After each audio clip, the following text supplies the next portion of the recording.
We start this afternoon with President Donald Trump intensifying his push for direct peace talks between Russia and Ukraine. So far, though, Moscow is refusing to commit to a meeting after President Trump seemed to suggest that he, quote, sort of set one up. We're standing by to hear from the White House during a press briefing for any updates. Earlier today, though, the president did clarify a key decision on U.S. troops and their involvement in a potential peacekeeping force. Listen. What kind of assurances do you feel like you have that going forward and, past this Trump administration, it won't be American boots on the ground defending that border? Well, you have my assurance, and I'm president. There'll be some form of security. It can't be NATO because that's just not something that would ever happen. They couldn't do that.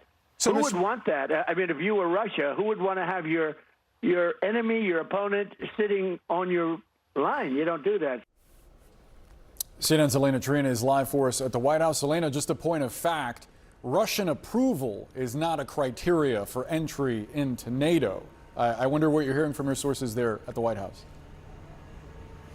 Yeah, I mean, look, and that NATO membership has long been something President Trump has said. Not only he believes it has started the war in the first place, the idea that perhaps Ukraine could become a member of NATO, but he also thinks trying to even put that on the table would only push Russia further away. And so, as you mentioned, it's not something that is a requirement to have Russia sign off on it, of course, but I don't think it ever really was something that this administration, at least, had been considering. But look, there's a lot of interesting things the president pointed out there, because this idea of U.S. troops on the ground as a security guarantee, to help the United States, European allies to defend Ukraine if a peace deal is struck, that is something the president actually left the door open to. And then, of course, you heard him there saying, no, that's actually not on the table anymore. I spoke with a White House official about that, and they essentially told me that part of this, of course, is that there are a lot of people in the president's base, a lot of people who support him, who would very much argue that he ran on the opposite of that, no more American intervention in some of these foreign wars.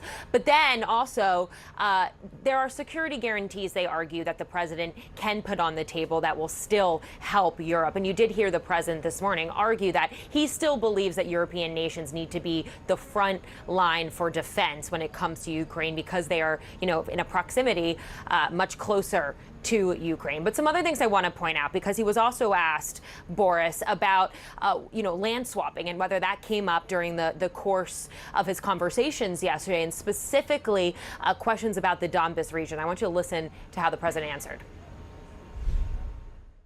Russia is a powerful military nation, whether people like it or not. It's a powerful nation. It's a much bigger nation. It's not a war that should have been started. You don't do that. You don't take on a nation that's 10 times your size. I assume you've all seen the map. A big chunk of territory is taken, and that territory has been taken. Now, they're talking about Donbass, but Donbass right now, as you know, is 79% owned and controlled by Russia.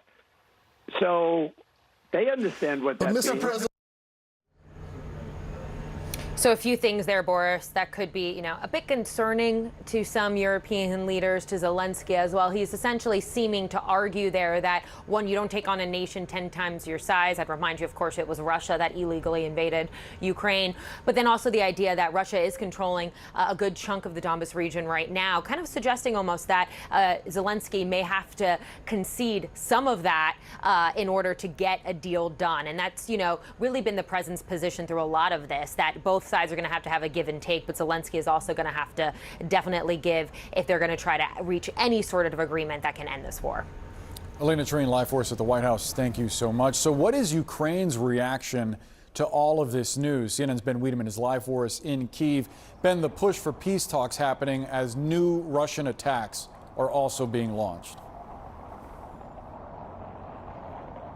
Yeah, Ukrainians, Boris, were not surprised that Russia's response to the events in Washington yesterday was a heavy barrage. 270 drones and 10 ballistic missiles fired into Ukraine. 8 people killed at least, and we're talking about civilians, not soldiers on the front lines. That's the biggest one night of drones being fired since the 31st of July.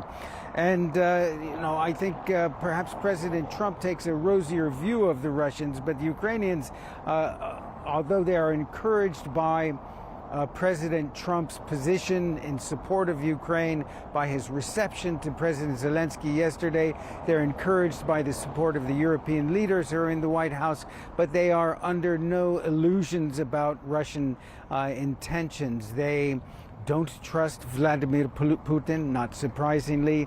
They're somewhat annoyed when they hear that the American president is saying that somehow they shouldn't take on a nation 10 times bigger than Ukraine, because it wasn't Ukraine that invaded Russia, it was Russia that invaded Ukraine. And of course, they would argue that you should take on a bully rather than just lie down and let it stomp all over you. They're also rather offended by the idea that Russia controls and owns 79% of the Donbass. It is stolen territory, occupied territory, as far as Ukrainians are concerned. Now, the Ukrainians at this point are very eager to get some solid information about what kind of security guarantees are going to be provided. Essentially, they understand that politically President Trump is not prepared to station U.S. troops here. They're really looking towards the Europeans to provide the leadership in what is called a reassurance force, a force that will be present in Ukraine, the details of which have been worked out, but it will be a European-led force that will help Ukraine strengthen its military, strengthen its ability to produce weapons, and provide backup in terms of intelligence and logistics to the Ukrainian army. And they see the American role as backing up the Europeans, not with a physical presence in country, but logistics and other intelligence that might strengthen the role of the Europeans here in Ukraine. Boris? Ben Wiedemann, Live Force in Kyiv, thank you so much.